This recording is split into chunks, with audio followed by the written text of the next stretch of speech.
أنا متأسف لأنه صوتي واقع وبديت أنسى، فكتبت الأشياء اللي أريد أتحدث عنها.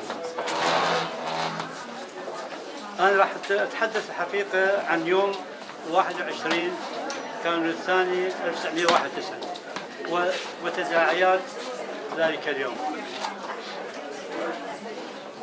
كانت السماء في صباح يوم 21 كانون الثاني 1991 ملبدة بالغيوم التي زادتها عتمة أعمدة الدخان المتصاعدة من القنابل المتساقطة على بغداد. وتحت هطول الأمطار الغزيرة دخلت السيدة أم سهيل غرفتي في مستشفى الواسطة، وقد ابتل شعرها ومعطفها البني تماما، وهي تلهث من التعب بعد أن سارت مشيا على قدميها من بيتها إلى المستشفى في شوارع المدينة الخالية. قالت: أعتقد أن حافظ قد مات. كانت الساعة تشير إلى الساعة 9:30 صباحا. مسرعا ذهبت معها بسيارة إسعاف. لم يكن هناك أحد في البيت. وجدت حافظ على فراشه وقد رحل بعيدا.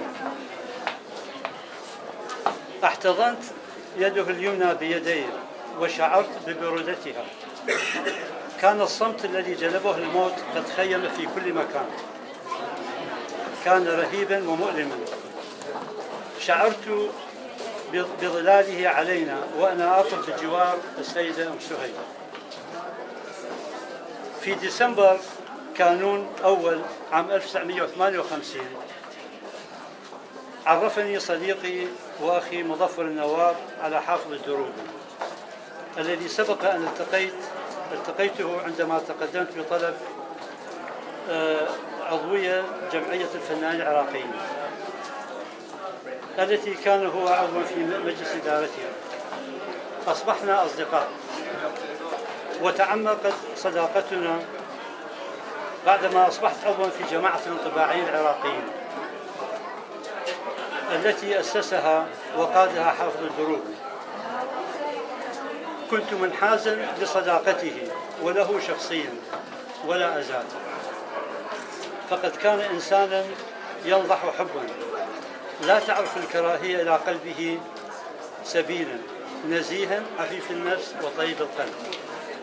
وحافظ الدروبي فنان عراقي كبير لا يحتاج إلى تعريف، وهو من أبرز مؤسسي الفن العراقي المعاصر، وصديقا مخلصا ووفيا لأصدقائه. في داره كنت ألتقي مظفر النواب بعد هروبه من سجن الحلة. كان حديثه نقيا ونظيفا خاليا من النفاق.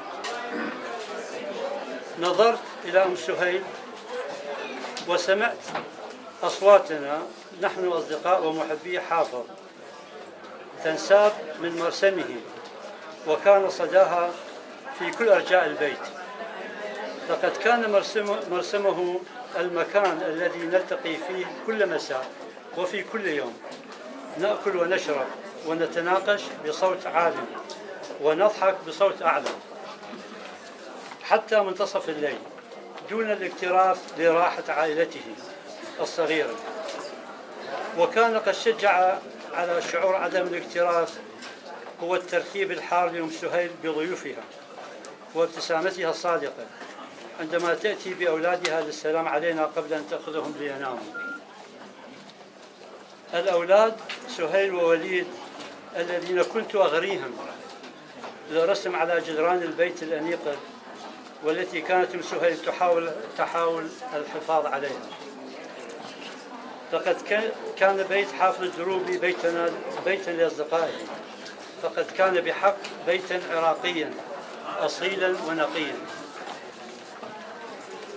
نظرت إليه وقد كنت الوحيد من أصدقائه في ذلك اليوم، واعتذرت منه لعدم تمكني تحقيق أمنيته أن يشيع جثمانه من مرسمه وبحضور جميع أصدقائه ومحبيه.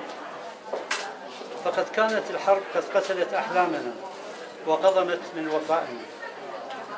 اليوم جئت لأحيي أم سهيل على صبرها وكفاحها وإخلاصها في تربية سهيل ووليد، وأيضا لأعتذر لنفسي إن كنت قد قصرت. وشكرا.